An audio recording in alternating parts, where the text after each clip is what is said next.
Well, it's a great question because, the common course, let's say you go to your physical therapist or your chiropractor or your physician and you get diagnosed with hip osteoarthritis. It depends on how severe it is. If it's mild to moderate, then a lot of times the orthopedic surgeon will tell you, yeah, you will need a hip replacement, but you're not a candidate yet. It's not bad enough yet. So they'll send them away, which is great news. They're like, nobody wants to have surgery, right? But they also don't want to lose a quality of life and lose their functionality.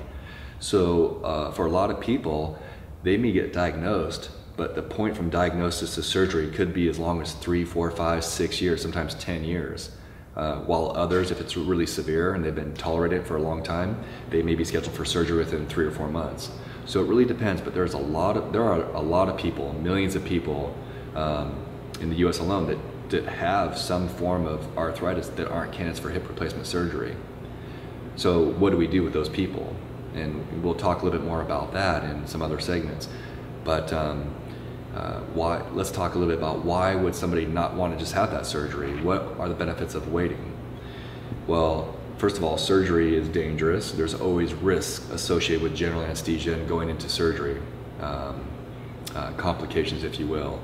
Also, the longer you wait, the surgeons themselves are improving their skill, their technique with the surgery. The implants that we're using for the hip replacements are improving their technology. So every 3 months, every 6 months that a person can wait, that is just the surgeons are getting better and the technology is getting better. So it's to your advantage to put that off. Another big caveat of surgery for the hip is the hip replacement will only last 15 to 20 years with our current technology. So depending on what age you are, you will have to get a second or possibly a third revision surgery. And those revision surgeries are more challenging and more expensive. So it's in the patient's best interest to wait as long as possible without compromising their quality of life.